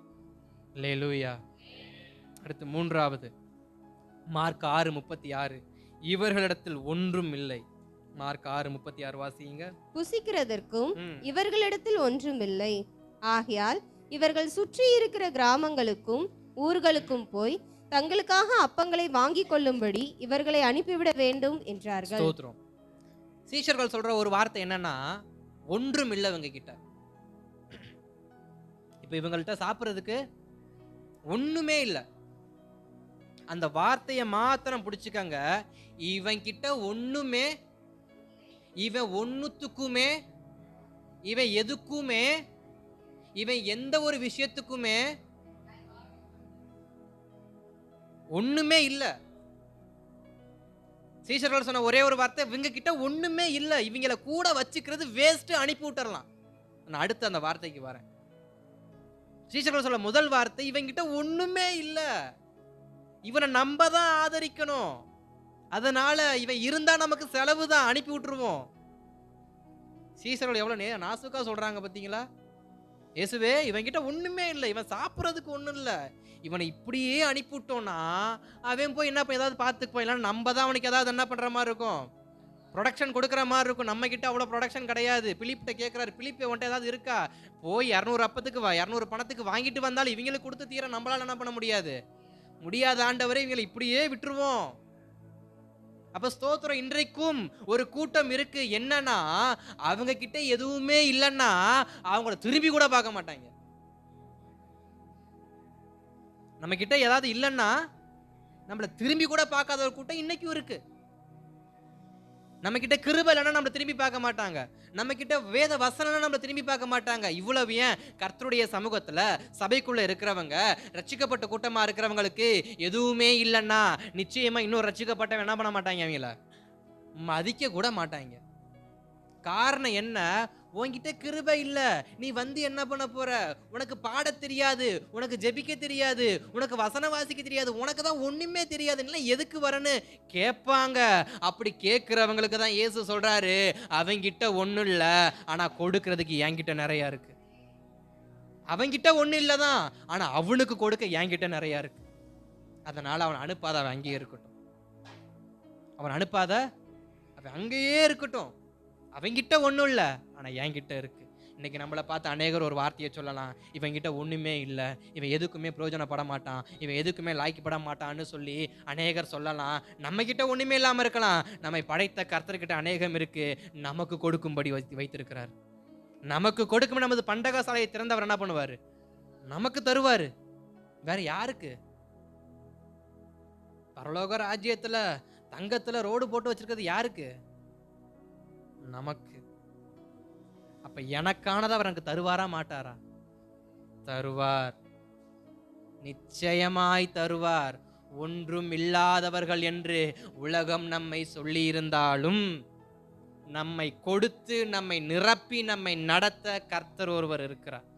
இயேசு என்கிற ஒருவர் இன்றைக்கும் உயிரோடு இருக்கிறார், நம்மை தூக்கி எறிந்த இடத்தில் எடுத்து பயன்படுத்துவதற்கு. இவங்க கிட்ட ஒண்ணுமே இல்லைன்னு சீசர்கள் கழட்டி விட பாக்குறாங்க. ஆனா இயேசு கழட்டி விடுறவர் கிடையாது. நம்பி வந்தாக்க அந்த நம்பிக்கையை பெருக பண்ணுவாரே தவிர நம்பிக்கை இழந்து போகத்தக்க இயேசுநாதர் இது வரைக்கும் ஒருவரையும் நடத்தினது கிடையாது. அப்போ ஒன்றும் இல்லைன்னு சொன்னா நம்ம சொல்ல வேண்டியது ஒரே ஒரு வார்த்தை, என்கிட்ட ஒண்ணும் இல்லை, என்னை படைத்தவர்கிட்ட நிறைய இருக்கு, அவர் எனக்கு கொடுப்பார். நான் எம்டி தான், இன்னைக்கு என் பாக்கெட் எம்டி தான், நான் வெறுமையானவன் தான், நான் பிரயோஜனப்படாதவன் தான். ஆனா என்னைய பிரயோஜனப்படுத்த என் கரத்துல அநேக காரியங்களை கொடுக்க, என்னைய நம்பி சில லட்சங்களை கொடுக்க என் தகப்பன் உண்மை உள்ளவர். அவரே என்னை படைத்தவர், அவரே என்னை காக்கிறவர், அவரே என்னோடு இருக்கிற இம்மானுவேலாகிய இயேசு கிறிஸ்து. அவர் இருக்கிறாரு. நம்மளை நம்பி 1 ரூபா கொடுக்கறதுக்கு எல்லாரும் யோசிக்கலாம். ஆனால் நம்மளை நம்பி பல ஆயிரங்களை லட்சங்களை கொடுக்க கர்த்தர் உண்மை உள்ளவர். வெறுமையான கரமா இருந்தாலும் பரவாயில்ல, அட்ஜஸ்ட் பண்ணிக்கங்க கொஞ்ச நாளைக்கு. அந்த கொஞ்ச நாளும் தேவ சமூகத்தில் இருங்க. அப்பா, என் வெறுமையான கரம் மாறட்டும், ஒன்றுமில்லாத என் வாழ்க்கை மாறட்டும், இந்த உலகம் என்னை ஒன்றுமில்லாதன்னு சொன்ன பேச்செல்லாம் மாறட்டும்னு சொல்லி கேட்போம்னா நம்மை நிறைவுள்ளவர்களாய் மாற்ற கர்த்தர் உண்மை உள்ளவர், நம்மை திருப்தியாக்க கர்த்தர் உண்மை உள்ளவர். அடுத்து 4 வாசிக்கலாம். இவர்களை அனுப்பிவிடுவோம். அதே 6:36. புசிக்கிறதற்கும் இவர்களிடத்தில் ஒன்றுமில்லை, ஆகையால் இவர்களை சுற்றி இருக்கிற கிராமங்களுக்கும் ஊர்களுக்கும் போய் தங்களுக்காக அப்பங்களை வாங்கிக் கொள்ளும்படி இவர்களை அனுப்பிவிட வேண்டும் என்றார்கள். ஸ்தோத்திரம். அனுப்பி விடுவோம், இவங்களை அனுப்பி விட்டுருவோம். எப்படி அனுப்பி விடுறாங்க? அவனுக்கு வேணும்னா அவன் போய் என்ன பண்ணிட்டோம், வாங்கிட்டோம். என்னாலலாம் உதவி செய்ய முடியாது, என்னால் உதவி செய்ய முடியாது. அவனுக்கு கஷ்டமாக இருக்கட்டும், அவனுக்கு நெருக்கமாக இருக்கட்டும், அவனுக்கு எவ்வளவோ தலை போல காரியம், அவன் காரியத்தை அவனே பார்த்து, அவனுக்காக நான் என்ன பண்ண மாட்டேன், உதவி செய்ய மாட்டேன். பிலிப்பு சொன்ன வார்த்தை அது. என்ன வார்த்தைன்னா, பிலிப்பிட்ட இயேசுநாதர் கேட்குற, யோவான் புஸ்தகத்தில் அந்த விஷயம் இருக்கும், யோவான் சுவிசேஷத்தில் இயேசு கேட்குறார், பிலிப்புவே இவங்களுக்கு அப்பம் கொடுக்கறதுக்கு நம்மள்ட்ட எவ்வளோ இருக்கு, எவ்வளோ தேவைப்படும்னு கேட்குறப்ப அவர் பிலிப்பு சொன்ன ஒரு வார்த்தை, 200 பணங்களுக்கு அப்பம் வாங்கினாலும் பத்தாது. 200 பணத்துக்கு அப்பம் வாங்கினாலும் பத்தாது. அதனால் இவனுக்காக செலவு பண்ண எனக்கு விருப்பம் இல்லை, இவனை இப்படியே அனுப்பி விட்டுருவோம், இயேசுவே வேண்டாம் அப்படின்னு பிலிப்பு சீஷர்கள்லாம் சொல்லிட்டு இருக்கிறாங்க, ஆலோசனை பண்ணிக்கிட்டு இருக்கிறாங்க. எல்லாரும் சொல்ற ஒரு வார்த்தை, என்கிட்ட ஒண்ணுமே இல்லை, அவனை அனுப்பி விட்டுருவோம். இது எதை குறிக்குது அப்படின்னா, நாம் எதை எதிர்பார்த்து யாருக்கிட்ட போனாலும் அவங்க சொல்ற ஒரு வார்த்தை, உன் விஷயத்தை நீ தான் பார்த்துக்கணும், அதை என்கிட்ட ஏன் கொண்டு வர, அது உன் குடும்பம்ப்பா, அது உன் கணவர்ப்பா, அது ஓம் மனைவிப்பா, அது ஓம் பிள்ளைப்பா, அதையப்ப ஏன்ட்ட கொண்டு வர, ஓம் பிரச்சனையை உன்னோட வச்சுக்க, உன்னுடைய பிரச்சனையை கொண்டு வந்து என்னோட சந்தோஷத்தை என்ன பண்ணிடாத, கெடுத்துறாதன்னு சொல்ற கூட்டணிக்கு இருக்கா இல்லையா? நமக்கு ஒரு ஃப்ரெண்ட்ஸுக்குள்ளேயே, நண்பர்களுக்குள்ளேயே நம்ம ஒரு கஷ்டம் அப்படின்னு சொல்லிட்டு நம்ம அழுதுகிட்டு இருந்தோம் அப்படின்னா, நண்பன் சொல்லுவான், வந்திருக்கிறது என் பர்த்டே பார்ட்டிக்கு, இங்கே வந்து ஒப்பாரி வச்சுக்கிட்டு இருக்கிறதா இருந்தா நீ உன் வீட்டுக்கு போயிரு, இங்கே சிரிச்சு சந்தோஷமா இருக்கிறதா மட்டும் இங்கே என்ன பண்ணு இரு. இன்றைக்கு சந்தோஷத்தை பகிர்ந்து கொள்கிற இந்த உலகம் துக்கத்தை பகிர்ந்து கொள்வதற்கு என்ன பண்றது இல்ல, இடம் கொடுக்கிறது இல்ல. அநேகர் ஸ்ட்ரெஸ் ஆகி காரணம், அநேகர் மரித்து போக காரணம் என்ன, அவங்க துக்கத்தை கேட்க ஒருவரும் செவி கொடுக்கிறது இல்ல, அவங்க இல்லாமையை கேட்க ஒருவரும் செவி கொடுக்கிறது இல்ல. அதனாலேயே ஸ்ட்ரெஸ் தாங்காம தான் சோகத்தை சொல்ல முடியாம பாதி பேர் குடிகாரன் நினைக்க என்ன பண்றாங்க, கூப்பிட்டு கேளுங்க எல்லாரையும், சோகம் மறக்க குடிக்கிறேன்னு. அந்த சோகத்தை கேட்கறதுக்கு ஆள் இல்லாதனாலதான் எங்க போய் கிடக்குறான்.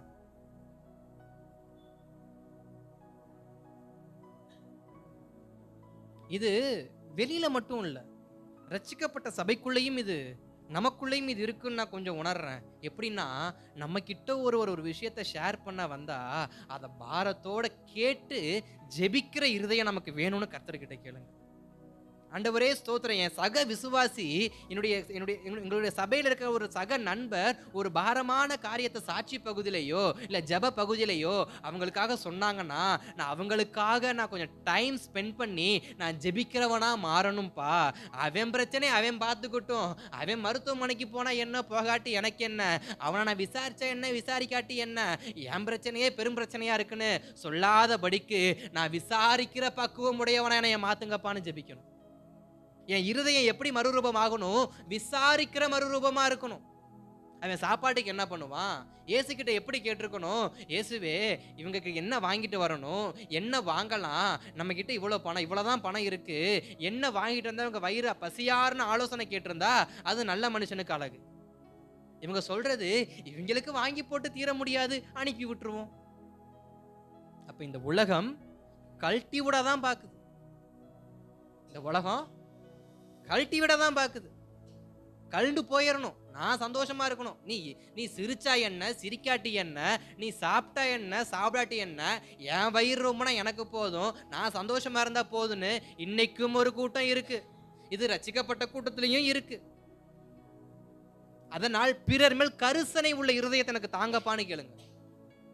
மற்றவர்கள் மேல் கரிசனை உள்ள இருதயம் எனக்கு தாங்கப்பா. நான் இப்படிப்பட்ட மறுரூபத்தை எனக்கு கொடுங்க, இப்படிப்பட்ட ஒரு மாற்றத்தை எனக்குள்ள கொடுங்க. இயேசுவே உம்மை போல் மாற எனக்கு ஆசை, இயேசுவே உம்மை போல் நான் வாழ வாஞ்சிக்கிறேன்னு நம்ம நிறைய முறை பாடியிருப்போம், நிறைய முறை ஒப்பு கொடுத்திருப்போம். இயேசு எப்படிப்பட்டவரா இருக்காரு தெரியுமா? ஒண்ணுமே இல்லைனாலும் அவர் நேசிப்பார். கொடுக்கிறதுக்கு ₹1 இல்லைனாலும் ஸ்தோத்திரம், சாப்பிட கொடுக்க ஒண்ணுமே இல்லைனாலும் அவர் நேசிப்பார். அதான் அவர் இருதயம். ஆனா சீஷர்கள் அப்படி கிடையாது. ஆதாயம் இல்லைன்னா விட்டுருவாங்க. நம்ம கிட்ட ஒரு ஆதாயம் இல்லை என்றால் இந்த உலகம் நம்ம எப்படி பார்க்கும்? இவனை எப்படி கழட்டி விட்டுறலாம். ஆதாயத்துக்காக தேடுகிற இந்த உலகத்துல எந்த ஒரு எதிர்பார்ப்பும் இல்லாமல், நானே உனக்கு ஆதாயமா இருக்கிறேன், நீ என்கிட்ட வா, உன் கவலை என்ன, உன் வருத்தம் என்ன, உன் பாரம் என்ன, நீ என்கிட்ட சொல்லு, நான் உனக்கு விடுதலை தருகிறேன். எந்த தெய்வங்க சொல்லியிருக்கு? எந்த மனுஷங்க சொல்லியிருக்கிறான்? வருத்தப்பட்டு பாரம் சுமக்கிறவர்களே, நீங்கள் எல்லோரும் என்கிட்ட வாங்க, நான் இளைப்பாதல் தரேன்னு சொன்னவர் யாருங்க? இயேசுவை தவிர இந்த உலகத்துல. அப்ப அவருக்கு நல்லா தெரியும், இன்றைக்கும் ஒரு கூட்டம் தன் இருதயத்தில் பாரத்தை சுமந்து கொண்டிருக்குன்னு. உங்களுக்கும் அதே வார்த்தையை கொடுக்கிறோம். உங்க இருதயத்துல எவ்வளவு பாரம் இருந்தாலும் கேட்க நாதியில நினைக்காதீங்க, விசாரிக்க ஆள்ல நினைக்காதீங்க, விரட்டி விடுறதுக்கு தான் எல்லாருமே இருக்கிறாங்க, என்னை உட்கார வச்சு பேச யாருமே நினைக்காதீங்க. உங்களை உட்கார வச்சு பேச, அழகு பார்க்க, மறுபடியும் மறுசீரமை படைத்த கர்த்தர் ஒருவர் இருக்கிறார் என்பதை இந்த முதல் நாள் ஜெபத்துல நான் உங்களுக்கு ஞாபகப்படுத்துறேன். உங்களுக்கு ஞாபகப்படுத்துற ஒரே ஒரு வார்த்தை, யாருமே இல்லைன்னு இல்ல, கர்த்தர் இருக்கிறார்னு சொல்லதான் இன்னைக்கு முதல் நாள் கூட்டம். உங்களை விசாரிக்க கர்த்தர் இருக்கிறாரு. நீங்க ஸ்ட்ரெஸ் ஆக தேவையில்லை, நீங்க வேற இடத்துக்கு போக தேவையில்லை, வேற தேவையில்லாத சிந்தைக்கு நீங்க எடுத்துக்க தேவையில்லை. உங்களை விசாரிக்க நம்மேல் கரிசனையாயிருக்க ஒருவர் இருக்கிறார். அவரே நாம் ஆராதிக்கிற இயேசு. அவர் நம்மேல் கரிசனை உள்ளவரா இருக்கிறார். அவர் நம்ம அனுப்பி விட மாட்டார். வான்னா சொல்லுவாரே தவிர போன்னு என்ன பண்ண மாட்டார், சொல்லவே மாட்டார். சொந்தக்காரங்க வீட்டுக்கு போனா எப்படா கிளம்புன்னு தான் கேட்பாங்க, எப்படா கிளம்புவோன்னு தான் கேட்பாங்க, எத்தனை நாளைக்கு இருப்பன்னு தான் கேட்பாங்க. இந்த 2 கேள்வியை தவிர மாற, எத்தனை நாளைக்கு இருக்கிறதா உத்தேசம், இல்லை எப்ப கிளம்புறதா உத்தேசம், இதைத்தான் கேட்பாங்க. ஆனா இயேசுநாதர் தான், என்னை விட்டு போகாத, என் சமூகத்தை விட்டு போகாத, என் அன்பை விட்டு போகாத, என் ராஜ்யத்தை விட்டு போகாத, என் பரலோக அன்பை விட்டு போகாத, நான் கொடுத்த உனக்கு பரிசுத்தமான வாழ்க்கையை விட்டு போகாதன்னு போகாதன்னு சொல்லுகிற ஒரே நல்ல தெய்வம் இயேசு மட்டும்தான். அவரை தவிர நம்மள எல்லாரும் விரட்டி விட தான் பார்ப்பாங்க. நமக்கு பாசம் கொடுத்தாலும் சரி, பாசம் கொடுக்கலனாலும் சரி, நம் கண்களுக்கு முன்பாக அநேக காரியம் நடந்தாலும் நாம் செய்ய வேண்டிய ஒரே காரியம், எனக்கு அவர் இருக்கார், எனக்கு இயேசு இருக்கார். என்னை விசாரிக்க அவர் இருக்கார்.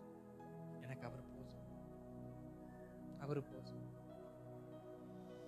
இந்த ஒரு மறுரூபத்துக்குள்ள வந்தா நம்ம வாழ்க்கை இந்நேரத்துக்கு எங்கேயோ போயிருக்கணும். இந்நேரத்துக்கு நம்ம வாழ்க்கை எங்கேயோ போயிருக்கணும். ஆனா வருத்தப்பட்டு வருத்தப்பட்டு வருத்தப்பட்டு முடக்கப்பட்டு ஒரு இடத்தில் அமர்த்தப்பட்டு எழும்ப முடியாமல், ஜெபிக்க முடியாமல், அபிஷேகத்தை பயன்படுத்த முடியாமல், வரங்களை பயன்படுத்த முடியாமல், கிருபைகளை பயன்படுத்த முடியாமல், ஊழியம் செய்ய முடியாமல் இன்றைக்கு முடக்கப்பட்டு முடக்கப்பட்டு உங்களுக்கு மனசாட்சிக்கே தெரியும் நான் முடக்கப்பட்டு இருக்கேனா இல்லையான்னு சொல்லி. காரணம் வேதனை, சோகம், சொல்ல முடியாத பாரம். யாரன்றா சொல்லி அழுவேன். ஐயா மோசஸ் ஐயா ஒரு பாட்டு அழகா பாடியிருப்பாரு. நான் யாரை நம்புவேன், நான் யாரை வெறுப்பேன், நல்லவன் போல நடுத்தெருவுல விட்டு புட்டானே, என்ன செய்வேன் எம்பெருமானேன்னு கேட்பாராம். அப்ப நம்ம அந்த கடைசி இயேசுவை நம்ம என்ன பண்றது இல்ல, கடைசியில கூட பாக்குறது இல்ல. சோகம் சோகம் சோகம் சோகம் சோகம், விரட்டி விட்டாலும் சோகம், சேர்த்துக்கலனாலும் சோகம். சோகம் வேண்டாம். விரட்டி விட்டா ஒரு கூட்டம் இருக்குன்னா சேர்த்துக்க இயேசு இருக்காரு, அவ்வளவுதான். ஒரே வார்த்தை. உலகத்தில் இருக்கிற 188 கோடி மக்களும் உங்களை விரட்டி விட்டாலும் ஏற்றுக்கொள்கிற ஒருவர் போதும், அவர் இயேசு கிறிஸ்து. 188 கோடி மக்கள் வேணுமா, நம்ம ஏற்றுக்கொள்கிற இயேசு கிறிஸ்து வேணுமா? இல்ல வெறுக்கிற 188 கோடி மக்கள் வேணுமா, நேசிக்கிற இயேசு கிறிஸ்து வேணுமா? அப்ப யார் ஒருவரை பிடித்து கொண்டால் போதும், அப்பாவை, அம்மாவை, மனைவிய, பிள்ளைய, புருஷனை, மாமனார, மாமியாரன்னு லிஸ்ட் போட்டு எல்லாரையும் நம்ம பிரகடனப்படுத்துறதுக்கு கர்த்தர் ஒருவரை பிரகடனப்படுத்திட்டு போயிட்டே இருக்கலாம். இது ஈஸியா கஷ்டமா? எது ஈஸி எது கஷ்டம்? ஆரம்பத்துல இருந்து கடைசி பொடுசு வரைக்கும் நம்ம அதை பார்த்து பார்த்து பார்த்து பார்த்து தாங்கி நடத்துறதுக்கு நாமளாவே இருந்து கர்த்தரை மாத்திரம் மகிமைப்படுத்தினா அது நமக்கு ரொம்ப உத்தமம். அதைத்தான் இயேசு இந்த கூட்டத்தின் மூலமா கற்றுக் கொடுக்குறாரு. இவங்கிட்ட ஒண்ணுமே இல்லைன்னு விரட்டி விட்டாலும் சேர்த்துக்கொள்ள கர்த்தர் இருக்கிறார். அல்லேலூயா. அடுத்ததாக லூக்கா 9:11 வாசிங்களேன். லூக்கா 9:11. ஜனங்கள் அதை அறிந்து அவர் பின்னே போனார்கள். அவர்களை அவர் ஏற்றுக்கொண்டு தேவனுடைய ராஜ்யத்தை குறித்து அவர்களுடனே பேசி சொஸ்தமடைய வேண்டும் என்றிருந்தவர்களை சொஸ்தப்படுத்தினார். ஸ்தோத்திரம். இயேசு கிறிஸ்துவை உடைய அடுத்த குணாதிசயத்தை பத்தி இங்க இந்த கூட்டம் நம்ம கற்றுக் கொடுக்குது. அவர் யாரா இருந்தாலும் என்ன பண்ணுவாராம், ஏற்றுக்கொள்வாராம். அவர் அவர்களை ஏற்றுக்கொண்டு, அவர் அவர்களை ஏற்றுக்கொண்டு. அப்படியே ரோமர் எழுதின நிருபம் 14ஆம் அதிகாரம் 3வது வசனத்தை ஒருவர் வாசிக்கலாம். ரோமர் எழுதின நிருபம் 14 அதன் 3வது வசனத்துல இந்த ஏற்றுக்கொள்ளுதலை குறித்து ஒரு அழகான ஒரு தெளிவான ஒரு வார்த்தையை அப்போஸ்தலனாகிய பவுல் ரோம் சபைக்கு எழுதியிருப்பாரு. 14:3. புசிக்கிறவன் புசியாதிருக்கிறவனை அற்பமா எண்ணாதிருப்பானாக, புசியாதிருக்கிறவனும் புசிக்கிறவனை குற்றவாளியாக தீர்க்காதிருப்பானாக. தேவன் அவனை ஏற்றுக்கொண்டாரே, தேவன் அவனை ஏற்றுக்கொண்டாரே. அங்க 2 மனுஷர்களை பார்த்து பவுல் ஒரு வார்த்தையை சொல்றாரு. புசிக்கிறவனை பார்த்து நீ குற்றவாளி என்ன பண்ணாத, நினைக்காத. புசியாமல் இருக்கிறவனை பார்த்து நீ குற்றவாளி என்ன பண்ணாத, நினைக்காத. 2 பேரையும் கர்த்தர் ஏற்றுக்கொண்டு இருக்கிறார். 2 பேரையும் கர்த்தர் என்ன பண்ணியிருக்கிறாரு, ஏற்றுக்கொண்டு இருக்கிறார். அவர் என்னை ஏற்றுக்கொண்டு இருக்கிறார். எத்தனை பேர் விசுவாசிக்கிறீங்க கர்த்தர் என்னை ஏற்றுக்கொண்டு இருக்கிறார், என்னைய மகனாக என்னைய மகளாக அவர் என்னை ஏற்றுக்கொண்டிருக்கிற விசுவாசம் எத்தனை பேர் இருக்கு? கர்த்தர் நம்ம ஏற்றுக்கொண்டு இருக்கிறார். அப்ப ஏற்றுக்கொண்ட நமக்கு இதன் அடிப்படையில் நியாயாதிபதி புஸ்தகத்தை திருப்பிக் கொள்ளுங்க. நியாயாதிபதி புஸ்தகத்துல 19ஆம் அதிகாரத்துல 18வது வசனத்துல ஒரு வார்த்தை ஒண்ணு உண்டு. நியாயாதிபதிகள் 19ஆம் அதிகாரம் 18வது வசனம். நான் இயேசு என்னை ஏற்றுக்கொண்டிருக்கிறார்னு சொல்றவங்க சொல்ற ஒரு வார்த்தையை வாசிங்களேன். அதற்கு அவன், நாங்கள் யூதாவில் உள்ள ஊராகிய பெத்லஹேமிலிருந்து வந்து எப்பிராயிம் மலை தேசத்தின் புறங்கள் மட்டும் போகிறோம். நான் அவ்விடத்தான் யூதாவில் உள்ள பெத்லஹேம் மட்டும் போய் வந்தேன். நான் கர்த்தருடைய ஆலயத்துக்கு போகிறேன். இங்கே என்னை வீட்டிலே ஏற்றுக்கொள்வார் ஒருவரும் இல்லை. நான் கர்த்தருடைய ஆலயத்துக்கு போகிறேன், இங்கு என்னை வீட்டிலே ஏற்றுக்கொள்வார் ஒருவரும் இல்லை. சொல்ற வார்த்தை, என்னைய சேர்த்துக்க யாரும் இல்ல, என்னைய சேர்த்துக்கிற கர்த்தரை நோக்கி நான் என்ன பண்றேன். அதை அப்படியே தலைகளை வாசிச்சு பாருங்க. அந்த வசனத்தை அப்படியே ஃப்ரண்ட்ல இருந்து பேக் வராம பேக்ல இருந்து ஃப்ரண்ட்டுக்கு வந்து பாருங்க. எப்படி வாசிக்கணும் அப்படின்னா, இங்கே என்னை வீட்டிலே ஏற்றுக்கொள்வார் ஒருவரும் இல்லை, நான் கர்த்தருடைய ஆலயத்துக்கு போகிறேன். இங்கு என்னை வீட்டில ஏற்றுக்கொள்ள யாரும் இல்ல, சோ நான் கர்த்தருடைய ஆலயத்துக்கு போறேன். அப்ப கர்த்தரனை என்ன பண்ணுவாரு? ஏற்றுக்கொள்வார். அவர் என்னை ஏற்றுக்கொள்வார். வீட்டில் இருக்கிறவங்க சேர்க்கிறாங்களோ சேர்க்கலையோ, ஆலயம் கண்டிப்பா நம்மை ஆதரிக்கும். கர்த்தருடைய ஆலயம் நம்மை ஆதரிக்கும். அதை நம்பிதான் இன்றைக்கும் நாம் வாழ்ந்து கொண்டிருக்கிறோம். யாருடைய ஆதரவு நமக்கு இருக்கோ இல்லையோ, தேவத்துடைய ஆலயத்தின் ஆதரவு எனக்கு இருந்தால் போதும் என்று நாம் வாழ்ந்து கொண்டிருக்கிறோம். அதனாலதான் சாலமன் இப்படி ஜெபிப்பாரு, அவர்கள் அடிமையாய் கொண்டு போகிற எந்த தேசத்திலிருந்து இந்த ஆலயத்தை நோக்கி ஜெபித்தால் அவர்களுக்கு நீர் விடுதலை தர வேண்டும்.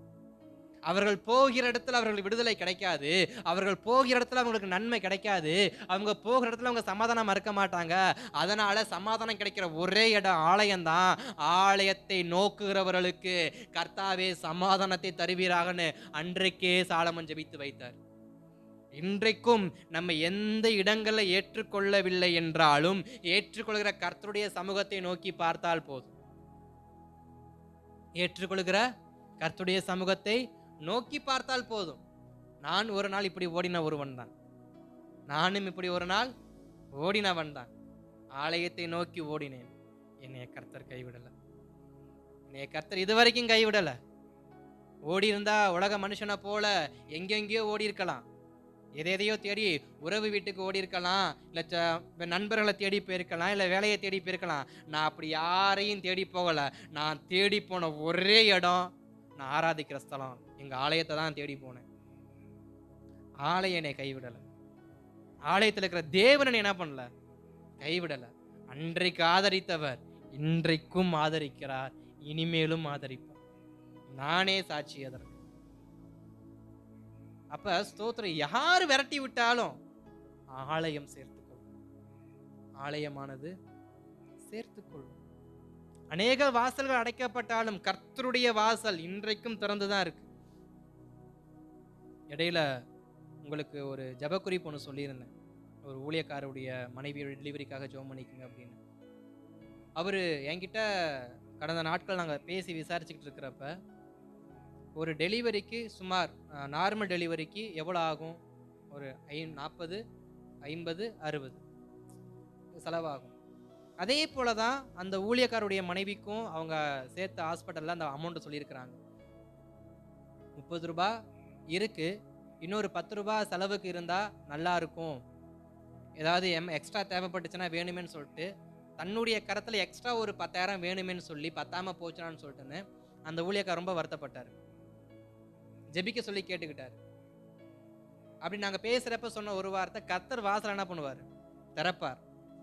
அந்த 10,000 ரூபாய் பணம் இல்லைன்னு சொல்லிட்டு டெலிவரி டேட் என்ன பண்ணாங்க, அதாவது ஹாஸ்பிட்டல் அட்மிட் பண்ணுற டேட்டை கொஞ்சம் முன்ன பின்ன மாற்றினாங்க. செவ்வாய்க்கிழமை சேர்க்க வேண்டியது புதன்கிழமை தான் என்ன பண்ணாங்க, சேர்த்தாங்கன்னு வச்சுக்கோங்க. கடைசியில் டெலிவரி முடிஞ்சு அடுத்த நாள் ஃப்ரீ ஆகிட்டு ஃபோன் பண்ணிட்டு விசாரிக்கிறப்ப சொல்கிறேன், எவ்வளோடா செலவாச்சு, எவ்வளோப்பா செலவாச்சுன்னு கேட்டால் மொத்தமே 30 ரூபா தான் ஆச்சு. மொத்தமே எவ்வளோ தான் ஆச்சான், 23 ரூபா ஹாஸ்பிட்டலு, 7 ரூபா மெடிக்கல் சார்ஜ், இருந்த 30 ரூபாயும் சரியா போச்சு. நான் சொன்னேன், கர்த்தர் பெரிய வாசலை திறந்தாரான்னு கேட்டேன். ரொம்ப பெரிய வாசலை திறந்தார் அப்படின்னாரு. அப்ப நமக்கு ஸ்தோத்திரம், நம்ம அங்கீகரிக்கப்படாமல், ஏன்னா அவர் சொன்ன வார்த்தை நான் நிறைய இடத்துல கேட்டேன், எந்த இடத்துல எனக்கு என்ன பண்ணல, என்னை யாருமே அக்செப்ட் பண்ணி எனக்கு கொடுக்க முன் வரல. எல்லாரும் தரேன்னா கடைசி நேரத்தில் இல்லைன்ட்டாங்க. எனக்கு என்ன பண்ணுறதுன்னு தெரியல. இப்போ நான் ஹாஸ்பிட்டலுக்கு கூட்டு போகிறதா அட்மிட் பண்ணுறதா எனக்கு ஒன்றும் புரியலைன்னு சொல்லி அவர் சொல்கிறப்ப, வாசலை திறப்பா இருப்பா, தைரியமாக இருப்பான்னோ, அவரும் அதை தான் சொன்ன, நான் அந்த நம்பிக்கையில் தான் அண்ணன் இருக்கேன் அப்படின்னு. கடைசியில் நடந்த சம்பவம், அவர்கிட்ட எவ்வளோ இருந்துச்சோ அதுவே போதுமாகும்படி கர்த்தர் கிருபை செய்தார்.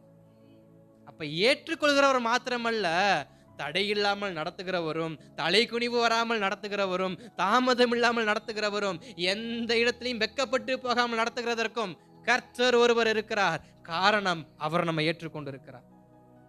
அவர் ஏற்றுக்கொண்டிருக்க அவமானத்தை குறித்து எதுக்கு பயப்படணும்? தலை குனிவு வந்துருமோன்னு சொல்லி ஏன் பயப்படணும்? ஏற்றுக்கொண்டிருக்கிறது கர்த்தர் அல்லவா? நடத்துவாரா மாட்டாரா? நிச்சயம் நடத்துவார். அதே தெய்வம் நம்முடைய ஜெபத்தை கேட்பாரா மாட்டாரா? சங்கீதம் 6:9 வாசிங்களேன். சங்கீதம் 6:9. கர்த்தர் என் விண்ணப்பத்தை கேட்டார், கர்த்தர் என் ஜெபத்தை ஏற்றுக்கொள்ளுவார். கர்த்தர் என் ஜெபத்தை ஏற்றுக்கொள்ளுவார். நம்மை மாத்திரமல்ல, இன்றைக்கு நாம் செய்கிற விண்ணப்பங்கள் அனைத்தையும் கர்த்தர் ஏற்றுக்கொள்வார். ஏற்றுக்கொள்கிறவர் நம்மை மகிமைப்படுத்துவார். மகிமைப்படுத்துவது மாத்திரமல்ல, நம்மை மறுசீர்படுத்தி, நம்மை திருப்திப்படுத்தி, நம் ஜெபத்தை ஏற்றுக்கொண்டு நமக்கு நிறைவான காரியத்தை அவர் நிச்சயம் செய்வார். முதல் நாளே தானியேலுக்கு வந்தது போல வார்த்தை வருது, உங்கள் விண்ணப்பத்துக்கு ஏற்ற பதில் வந்துருச்சு. எவ்வளவு விசுவாசிக்கிறீங்களோ அவ்வளவு சீக்கிரமா பதிலை உங்களால பெற்றுக்கொள்ள முடியும். காரணம், ஜெபத்தை அவர் ஏற்றுக்கொள்ளுவார். ஏற்றுக்கொள்கிறவர் நம்மை மறுரூபப்படுத்துவார். அப்ப இந்த 21 நாட்கள் எப்படி மறுரூபப்படணும்? கர்த்தருடைய சமூகத்தை நோக்கி ஜெபிக்கணும், அவர் ஏற்றுக்கொள்வார். ஜெபிக்கணும், அவர் ஏற்றுக்கொள்வார். ஜெபிக்கணும், அவர் ஏற்றுக்கொள்வார். நாட்கள் முடிவடைவதற்குள் நம்முடைய ஜெபத்திற்கு பதிலை கொடுத்து நம்மையும் நம் குடும்பத்தையும் நம்முடைய ஆவிக்குரிய வாழ்க்கையும் மறுரூபமாக்கி மகிமைப்படுத்துவார். இப்ப ஸ்தோத்திரம். ஏற்றுக்கொள்வார் அப்படின்னா சும்மா வா என் கூட இருன்னு கிடையாது. கர்த்தர் எலியாவுக்கு ஒரு வார்த்தையை சொன்னார், நீ எலிசாவை என்ன பண்ணணும்? சேர்த்துக்கணும் அப்படின்னு. எலிசாவை எலியா வெறுமையா விட்டாரா? தன்னுடையதான வல்லமைகளை இரட்டத்தனையாய் கொடுத்துதான் எலிசா விட்டு எலியா என்ன பண்ணார்? பிரிஞ்சாரே தவிர எலிசாவை தனியா விட்டு எலியா என்ன பண்ணல. ஏன்னா என்னை நம்பி எலிசா வந்திருக்கிறான். கர்த்தர் சொன்ன வார்த்தை, நீ எலிசாவை உன் கூட என்ன பண்ணணும்? வச்சுக்கணும். அப்ப ஸ்தோத்திரம், சாதாரண கர்த்தரால் அழைக்கப்பட்ட ஒரு தீர்க்கதரிசியே தம்மால் ஏற்றுக்கொள்ளப்பட்ட ஒருவனை வெறுமையாய் விடாமல் அவனுக்கு தன்னுடைய சால்வையை கொடுத்து தன்னுடையதான அதிகாரங்களை இரட்டத்தனையாய் அதிகரித்து கொடுப்பார் என்றால், பரத்தில் இருக்கிற நம் ஜோதிகளின் பிதா நம்மை ஏற்றுக்கொண்டவர் நம்மை வெறுமையா விடுவாரா? வெறுமையா விடுவாரு? ஒரு எலிசாவுக்கு இரட்டத்தனையான பலனை கொடுக்கிறப்ப கர்த்தர் கொடுப்பாரா மாட்டாரா? எலியாவுக்கே அதிகாரம் கொடுத்தவர் நம்ம கொடுப்பாரா மாட்டாரா? கொடுப்பார், நிச்சயம் கொடுப்பார். விசுவாசிக்கிற ஒரே வார்த்தையை ஏற்றுக்கொண்டவர் வெறுமையா விட மாட்டார். அதே லூக்கா 9:11 ஒரு வார்த்தை சொல்லப்பட்டிருக்கும், ராஜ்யத்தை அவர்களுக்கு பிரசங்கித்தார். கற்றுக் கொடுக்க ஆரம்பிக்கிறார். ஒரு வார்த்தை எனக்கு பிடிச்சதை அடிக்கடி நான் சபையில சொன்னது உண்டு, சத்தியத்தை அறிவீர்கள், சத்தியம் உங்களை விடுதலையாக்கும். அப்ப ஸ்தோத்திர, இயேசுநாதர் எதை கற்றுக் கொடுக்கிறாரு? சத்தியத்தை. அவர் சத்தியத்தை கற்றுக் கொடுக்கிறார். நாம் எதை கற்றுக் கொடுக்கணும்? மற்றவங்களுக்கு சத்தியத்தை மட்டும்தான் கற்றுக் கொடுக்கணும். நம்முடைய ஆலோசனைகள் சத்தியத்தின்படி என்ன பண்ணணும்? இருக்கணும். இன்றைக்கு வயதுல மூத்தவங்க, திருமணமானவங்க, மற்றவர்கள் ஆலோசனை கொடுக்கிற இடத்துல இருக்கிறவங்களாம் இங்க இருக்கிறீங்க. உங்களுடைய ஆலோசனை என்றைக்கும் எதின் அடிப்படையில் தான் இருக்கணும்? சத்திய வசனத்தின் அடிப்படையில் தான் ஆலோசனை இருக்கணும். ஒரு மனுஷனாச்சே, என் நண்பனாச்சே, எனக்கு ரொம்ப நெருக்கமானவனாச்சே, அவன் இருதயம் கஷ்டப்படக்கூடாதுன்றதுக்காண்டி என்றைக்கும் ஒரு தலை பட்சமாய் எதையும் நம் யாருக்கும் என்ன பண்ணக்கூடாது? சொல்லி கொடுக்கவும் கூடாது, கற்றுக் கொடுக்கவும் கூடாது. அவன் கஷ்டப்பட்டா கஷ்டப்படுறான். ஏன்னா பேதுருவை பார்த்து இயேசுநாதர் அப்படி கருணை காட்டினதா சரித்திரம் கிடையாது. பேதுரு ரொம்ப அந்யோன்யமா இருக்கிறதுனால இயேசுவை பார்த்து அப்படியெல்லாம் உமக்கு ஆகக்கூடாது, அப்பாலே இப்போ சாத்தானேன்னு சொன்னாரே தவிர, பேதுருவே, என் முந்தின சீஷனே, எனக்கு ஸ்தோத்திரம் மிகவும் பிரியமானவனே, இது அப்படி அல்ல இப்படி அல்லன்னு பாலிசாலாம் இயேசுநாதருக்கு பேச தெரியாது. வெட்டு ஒண்ணுன்னா துண்டு 4 இருக்கணும். வெட்டு ஒண்ணுன்னா துண்டு 4 இருக்கணும். இயேசுனுடையதான சத்தியங்கள் அப்படித்தான் இருந்துச்சு. அவருடைய சத்தியம் எப்படிப்பட்ட சத்தியம்? உள்ளதை உள்ளதென்றும் இல்லாததை இல்லை என்று தான் சொல்லுவாரே தவிர மாத்தி என்ன பண்ண மாட்டார். நாம் கேட்கிற ஒரு வார்த்தை, என் நாவு இருக்குல்ல, என் நாவு மறுரூபப்படணும்னு கேளுங்க. இந்த நாக்கு தான் இருக்கிறதே இல்லைன்னு சொல்லுது, இல்லாததை இருக்குன்னு சொல்லுது. என் நாக்கு சத்திய வசனத்தை ஆலோசனையா சொல்ல என்னை மறுரூபப்படுத்துங்கப்பான்னு கேளுங்க. என் நாக்கு மறுரூபப்படைக்கணும். இருதயத்தை விட்டுருங்க, என் நாக்கு மறுரூபப்படணும்னு கேளுங்க. ஏன்னா சங்கீதக்காரன் சொல்ற ஒரு வார்த்தை, என் வாய்க்கு காவல் வைங்கப்பா. அவர் சொல்ற ஒரு வார்த்தை, என் வாய்க்கு என்ன பண்ணுங்க, காவல். இந்த வாய் இருக்கே, ஒரு நேரம் நல்லா இருக்கு, மீதி எல்லா நேரமும் தேவையில்லாதது என்ன பண்ணுது, பேசுது. கெட்ட வார்த்தை பேசுறது தான் புறங்கூறுறதுக்கு கண்டிப்பா கிடையாது. கெட்ட வார்த்தை பேசுறது தான் தப்புன்னு கேட்டா இல்ல. புறங்கூறுறது ஒண்ணு இருக்கு, ஒளி சொல்றது ஒண்ணு இருக்கு, பொய்யான ஆலோசனை கொடுக்கிறது இருக்கு, மனிதனை திருப்திப்படுத்தும்படி பேசுகிற வார்த்தையும் இருக்கு. ஆனா இயேசு அப்படியெல்லாம் பேசல. சத்தியத்தை மட்டும்தான் அவர் பேசினார். சத்தியத்தை மட்டும்தான் அவர் பேசினார். அதனாலதான் சத்தியத்தை அறிவீர்கள், சத்தியம் உங்களை விடுதலையாக்கும். இயேசுநாதர் ஜனங்களுக்கு கற்றுக் கொடுத்த ஒரே ஒரு வார்த்தை சத்திய வசனங்கள். ராஜ்யத்தை குறித்து பிரசங்கிக்க ஆரம்பிச்சார். இன்றைக்கும் அநேகர் அநேக விஷயத்தை குறித்து கற்றுக் கொடுக்கிறாங்க. அத்தனையும் உண்மையா கேட்டா கண்டிப்பா கிடையாது. எனக்கு தெரிஞ்ச அளவு, என்னுடைய ஞானத்துக்கு எட்டின அளவு நான் நம்புகிற ஒரே ஒரு காரியம் என்னன்னா, இந்த வேதத்துல சொல்லப்பட்டிருக்கிறதான தீர்க்க தரிசனங்கள் அனைத்தும் நிறைவேறுமே தவிர, அது கஷ்டமா இருந்தாலும் நிச்சயமா நிறைவேறும். ஒரு விஷயத்த நான் உங்களுக்கு யோசிக்கும்படி நான் சொல்றேன். மே மாசம் நம்மளுடைய சீசன் எப்படிப்பட்ட சீசனா இருக்கும்? மே மாசம் எந்த சீசனு? வெயில் சீசனு. டிசம்பர் மாசம் ரெண்டையும் மாத்தி ஜெபம்னா நடக்குமா? இதுதான் பாதி பேர் பண்ற ஜெபம். மே மாசம் வெயில் தான் அடிக்கும், பனி பெய்யாது. டிசம்பர் மாசம் பனி தான் பெய்யும், வெயில் அடிக்காது. ஆனா நம்ம ஜெபம், நம்ம வாய் இருக்குல்ல, எப்படி தெரியுமா கேக்குது? டிசம்பர் மாசத்தை மே மாசத்துக்கு கொண்டு வானும், மே மாசம் டிசம்பர் மாசத்துக்கு கொண்டு போகணும் கேக்குது. இது நடக்குமா? இப்படியே ஆலோசனை கொடுக்கிறது. இதற்கு பேர் தான் பொய்யான தீர்க்க தரிசனங்கள். இதுக்கு பேர் தான் பொய்யான தீர்க்க தரிசனங்கள். ஆனா இயேசுநாதர் அப்படி கிடையாது. இயேசுநாதரே, இந்த மாசம் ரொம்ப வெயிலா இருக்கு, எனக்கு குளிர கொடுங்கன்னு ஜெபம் பண்ணா குளிர் கொடுக்கலாம் மாட்டார், மழையை வேணா கொடுப்பாரு. கொஞ்சம் லைட்டா என்ன பண்ணி அனுபவிச்சுக்க அப்படின்னு சொல்லிட்டுன்னு அந்த டிசம்பர் மாசம் வரக்கூடிய குளிர் என்ன பண்ண மாட்டாரு, கொடுக்க மாட்டார்.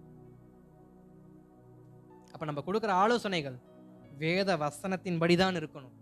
யாரா இருந்தாலும், ரட்சிக்கப்பட்டவனா இருக்கட்டும், ரட்சிக்கப்படாதவனா இருக்கட்டும்.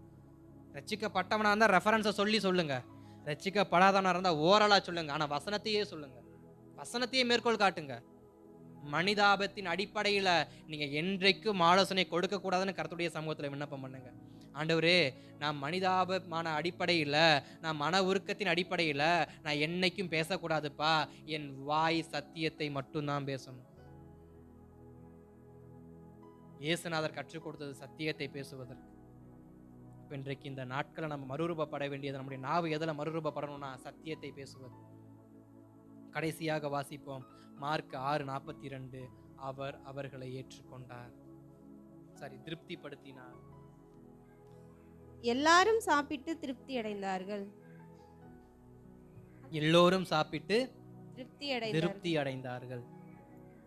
கடைசியா இயேசுநாதர் செய்யற ஒரு வார்த்தை, வந்தவர்களை திருப்தியா அனுப்புறார். வந்தவர்களை திருப்தியா அனுப்புறார். எல்லாத்துலயும், எல்லா காரியத்திலையும். அவங்க சீரமைப்பு இல்லாத, அவங்க குணப்படாத ஒரு சரீரமா இருந்துச்சு, குணப்படுத்தினார். மெய்ப்பன் இல்லாத ஆடா இருந்துச்சு, மெய்ப்பனா மாறினார். துரத்தி விட்டுறலாமான்னு சில பேர் சொன்னாங்க, சேர்த்துக்கிட்டார். இவங்க கிட்ட ஒண்ணுமே இல்லை, இவங்க பிரயோஜனப்பட மாட்டாங்கன்னு ஒரு கூட்டம் சொன்னாங்க, அவங்க எனக்கு பிரயோஜனப்படுவாங்கன்னு சொன்னார். நமக்கு சத்தியத்தை என்ன பண்ணாரு, ராஜ்யத்தை குறித்து என்ன பண்ணாரு, பிரசங்கித்தார். நம்மள அற்பமா நினைக்கிற அந்த உலகத்துல நீ வாப்பான்னு சொல்லி என்ன பண்ணாரு, நம்மளை தூக்கி தோள் மேல வச்சுக்கிட்டாரு. இவ்வளவு காரியத்தை ஒரு மனிதர் ஒருவனுக்கு கொடுத்தால் அவன் இருதயம் எப்படிப்பட்ட இருதயமா இருக்குமா, திருப்தி அடைந்த இருதயமா இருக்குமா. அப்ப அவர்கள் இருதயம் திருப்தி அடைந்தது, அவர்கள் வயிறு திருப்தி அடைந்துச்சு, மனசும் திருப்தி அடைந்தது. சில வீட்டுக்கெல்லாம் சாப்பிட போனாக்க சொல்லுவாங்க, நீ சாப்பிட கூப்பிட்டதே என் வயிறும் மனசு என்ன ஆயிடுச்சு. மனசு நிறையும், வயிறு நிறையுமா? அதுக்கு இறை போட்டாதான் என்ன பண்ணும்? நிறையும். ஆனா சொல்லிக்கலாம். ஆனா இயேசுநாதர் அப்படி இல்லை, மனசையும் நிறைவாக்கினார். ஜெப குறிப்போடு வந்தாங்க, பலவீனத்தோடு வந்தாங்க, ஏமாற்றத்தோடு வந்தாங்க, கைவிடப்பட்ட நிலைமையில வந்தாங்க. மனசை திருப்தியாக்கினார். இரண்டாவது, அவங்க வயிறையும் திருப்தியா அனுப்பினார். நாம் ஆராதிக்கிறவர் திருப்தியாக்கி நடத்துகிறவர். நாம் ஆராதிக்கிறவர் எப்படிப்பட்டவர்? திருப்தியாக்கி நடத்துகிறவர். அப்ப இந்த மறுரூபத்தின் முதல் நாள்ல கர்த்தர் நம்ம கொடுக்கிற ஒரு வார்த்தை என்னவென்றால், உன் வாழ்க்கையை திருப்தியாக்கி நான் நடத்துவேன், எல்லாத்துலயும் திருப்தியாக்குவேன். எது திருப்தி இல்லாம உன் வாழ்க்கையில இருக்கோ, திருப்தியை நான் கொடுக்கிறேன், நிறைவை நான் கொடுக்கிறேன். குறைவு இருந்தாலும் நிறைவை நான் கொடுக்கிறேன். அல்லேலூயா. அந்த முதல் நாள் தேவ சமூகத்தில் நாம் ஏற்றுக்கிற ஒரு வார்த்தை, அவர் என்னை திருப்தியாக்குவார், அவர் என்னை திருப்தியாக்குவார், அவர் என்னை திருப்தியாக்குவார். அந்த மனநிலைமையோட தேவ சமூகத்தில் ஜெபிக்கலாமா? முடிந்தவர்கள் முழங்கால் படியிட்டு நாம் சீக்கிரம் முடிக்கலாம். அல்லேலூயா, அல்லேலூயா, அல்லேலூயா, அல்லேலூயா. ஓ நன்றி ஆவியானவரே, நன்றி ஆவியானவரே.